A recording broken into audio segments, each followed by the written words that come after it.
Assalamualaikum warahmatullahi wabarakatuh. Waalaikumsalam warahmatullahi wabarakatuh. Waalaikumsalam warahmatullahi Ibu dosen yang kami hormati dan kawan-kawan sekalian, baiklah. Di sini kami dari kelompok 3 coba untuk mempresentasikan tugas yang telah diberikan, yaitu di sini tugasnya itu membuat website e-commerce. Kami dari kelompok 3 membuat websitenya itu menggunakan dengan CMS WordPress, di mana kami terdiri dari 4 orang. Yang pertama yaitu Yosi Suparyo dengan NIM 2157 201094. Yang kedua Muhammad Amir Al-Faruq 2157201092. Ada Kaimudin 2157 201064 dan Muhammad Yakub 2157 201011. Di sini agenda yang akan kita bicarakan sebelum kita untuk demokan websitenya. Yang pertama yaitu pengenalan apa itu CMS WordPress. Yang kedua, apa keuntungan menggunakan WordPress untuk e-commerce. Yang ketiga, persiapan membuat toko online. Yang keempat, memilih tema dan plugin. Yang kelima, mengatur produk dan pembayaran. Yang keenam, optimasi toko online. Yang ketujuh, studi kasus. Dan yang ke-8, Q&A. Baik, di sini untuk pengenalan CMS WordPress-nya. WordPress adalah CMS open source yang populer ya, di mana kita lihat sekarang ini di mana-mana orang kalau mau membuat website itu mereka pasti akan banyak menggunakan WordPress. Karena di WordPress ini sudah terkenal, ya. Setelah itu pun dia mempunyai banyak tema ya yang gampang untuk digunakan. Dia bisa juga digunakan untuk berbagai jenis website. Di sini juga termasuk e-commerce dan kemudahan penggunaan dan fleksibilitas. Itu yang paling penting kalau kita menggunakan WordPress. Baik, untuk selanjutnya akan dilanjutkan oleh Bang Kaimudin. Silakan Bang Kaimudin. Adapun keuntungan dalam menggunakan WordPress untuk e-commerce ini, yang pertama adalah user friendly, di mana aplikasi ini sangat mudah untuk digunakan, bahkan untuk sebagai seorang pemula. Kemudian yang kedua, sangat fleksibel karena banyak tema dan plugin yang tersedia dalam aplikasi tersebut.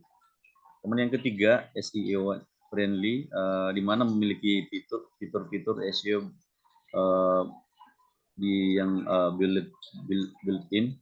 Kemudian yang keempat, komunitasnya besar sehingga mendapatkan dukungan komunitas yang luas dan memiliki banyak sumber sehingga dapat menjadi suatu sharing terkait pengalaman-pengalaman dan dalam menggunakan aplikasi tersebut. Next. Kemudian persiapan untuk membuat toko online, yang pertama adalah hosting dan domain, di mana kita harus terlebih dahulu memilih hosting yang handal dan membeli domain tersebut. Kemudian yang kedua, kita harus menginstal WordPress-nya sendiri dengan cara menginstal WordPress di hosting tersebut. Kemudian yang ketiga adalah melakukan setup awal dengan cara melakukan konfigurasi awal WordPress tersebut. Kemudian untuk memilih tema dan plugin-nya sendiri, tema e-commerce yang kita melakukan pemilihan atau memilih tema yang responsif dan mendukung fitur-fitur e-commerce yang akan kita buat. Contoh yang digunakan oleh Astra, kemudian OceanWP. Kemudian yang kedua adalah plugin e-commerce-nya, di mana plugin utama yang digunakan pada mayoritas toko-toko online yang sudah ada. Contoh WooCommerce. Kemudian yang ketiga, plugin tambahan, di mana plugin tersebut digunakan untuk meningkatkan fungsionalitas daripada source yang terdapat dalam sistem tersebut. Contoh use SEO dan WF Forms. Baik, bisa lanjut untuk Mas Amir. Ya, siap. Kedengaran suaranya? Kedengaran. Lanjut, lanjut. Agak besar dikit ya, Mas. Oke, saya melanjutkan dari presentasi Mas Yakub dan Mas Kaimudin. Di antara daripada membuat e-commerce ini, salah satunya adalah mengatur produk dan pembayaran. Yang pertama adalah menambahkan produk. Langkah-langkah menambahkan produk di WooCommerce. WooCommerce ini adalah salah satu plugin daripada WordPress. Dan produk-produk ini bisa kita kategorikan entah itu produk pakaian, elektronik, dan lain sebagainya, serta kita mencantumkan judul, deskripsi, harga, dan juga gambar. Lalu setelah itu kita bikin yang namanya pengaturan pembayaran. Bisa melewati PayPal, Stripe, transfer bank, atau yang sekarang dengan QRIS, atau mungkin dengan dompet digital. Dan ini adalah tahap-tahap yang ada untuk mengatur produk dan pembayaran. Next, Mas Yakub. Nah, selanjutnya, supaya toko online ini semakin terkenal, maka harus ada optimasi toko online. Yang pertama adalah SEO atau Search Engine Optimization, yang mana mengoptimalkan SEO ini dengan Yoast SEO, yang merupakan plugin daripada WordPress itu sendiri. Dan juga kecepatan websitenya, supaya ketika orang membuka, itu mereka tidak lambat dalam membuka website tersebut. Jadi websitenya responsif. Dan juga keamanan, yaitu mengamankan toko online ini dari serangan-serangan cyber dengan plugin-plugin keamanan. Contohnya WordFence dan Sukuri. Next, Mas Yakub.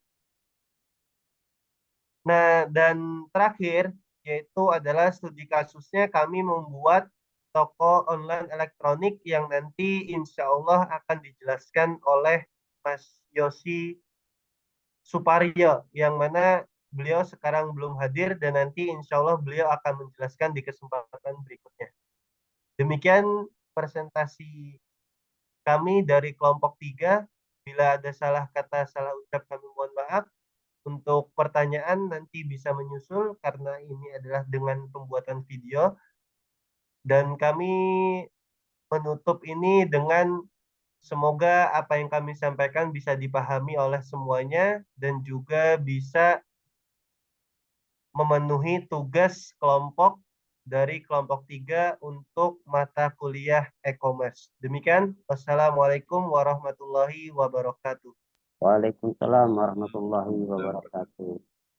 Baik, terima kasih kepada Bang Kaimudin dan terima kasih juga kepada Mas Muhammad Amir Al-Faruq yang sudah mempresentasikan untuk pembuatan website e-commerce yang telah diberikan kepada kami.